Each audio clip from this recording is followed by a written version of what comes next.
వచ్చేస్తుందండి. పొర్రపాటుని కానీ ఫ్యామిలీతో వెళ్ళినప్పుడు మధ్యలో పిల్లలు పెట్టండి. ఎందుకంటే పెళ్ళం గమ్మును సీరియస్ గా చూస్తుంది సినిమా చూసాక. ఎందుకంటే ప్రతి మగాడికి ఒక ఎక్స్ గర్ల్ ఫ్రెండ్ ఉంటది కదా, ప్రతి ఒక్కడికి ఉంటది. సో అవన్నీ సినిమాలు గుర్తొస్తాయి. పొరపాటుని కానీ పెళ్లి అయ్యే కుర్రోళ్ళు ఎవడైనా ఎవరే బాబు గుర్తుపెట్టుకోండి, మీ ఎక్స్ గర్ల్ ఫ్రెండ్స్ గురించి పర్సనల్ విషయాలు చెప్పారనుకో తర్వాత మీ జీవితం మామూలుగా ఉండదు. డీప్ ఫ్రై 65 అయిపోద్ది. సినిమా అయితే చాలా ఎక్సలెంట్ గా ఉందండి.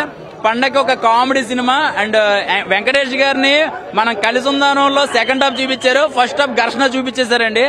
అనిల్ రావుపూడి గారి డైరెక్షన్ చాలా బ్రహ్మాండంగా ఉంది.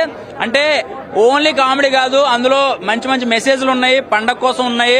ఆ తెలుగువారి ఆప్యాయత, తెలుగువారి పండగకి ఎన్ని మర్యాదలు చేస్తారో కూడా చూపించారు.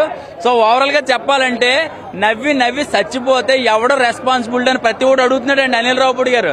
నిజంగా బ్రహ్మాండంగా ఉంది సినిమా. ఇందులో ఒక బొడ్డోడి క్యారెక్టర్ ఉంటదండి, హైలైట్ వాడు. అసలు వాడు నిజంగా చాలా మందిని నవ్వించేశాడు. వాడు ఒక చిన్న స్మైల్ ఇచ్చినా కూడా వాడు నవ్వు వచ్చేస్తుంది అనమాట. వాడు ఈ సినిమాకి మెయిన్ ప్లస్ అనమాట. అండ్ సాంగ్స్ కానీ అన్ని కూడా బాగున్నాయి. కానీ ఒకటే, ఇది ఒక హెచ్చరిక అన్నమాట చెప్తున్నా.